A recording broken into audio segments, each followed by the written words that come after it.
دیکھیے کتنی اچھی آواز اللہ تعالیٰ نے ان کو دی ہے، کتنا زبردست مخرج ہے، اور کیسے جبے پہن کے آئے ہیں اور سر پر پگڑیاں باندھ کے ٹوپی رکھ کے، اور شاید ہی ان سے زیادہ کوئی اللہ کے دین کا دشمن ہو۔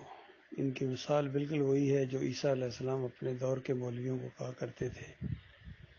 کہ سانپ کے بچوں سے بولو، تمہاری مثال ان قبروں کی طرح ہے جن کو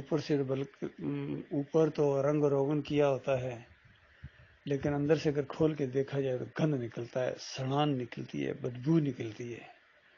یہ حال ہے ان کا۔ بظاہر دیکھو کیسا مومنانہ اور جیسے تقوی چھلک رہا ہے، اور قرآن کے واقعی ماننے والے ہیں اور پڑھنے والے ہیں،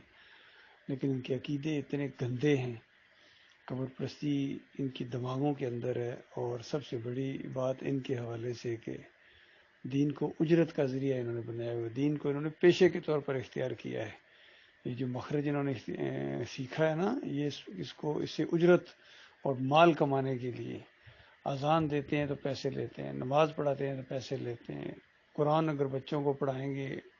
کسی جگہ بلا کے یا ان کے گھروں میں جا کے تو اس کو ٹیوشن کہتے ہیں، اندازہ لگائیے، یہ قرآن کو ٹیوشن کہتے ہیں، میں نے خود یہاں دیکھا ہے۔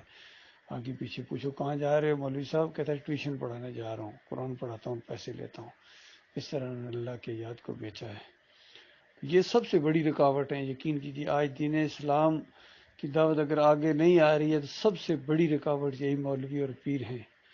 اور یہ جو سیاسی لوگ ہیں، یہ تین قسم کے لوگ ہوتے ہیں جو دین کو بدلی کر دیتے ہیں۔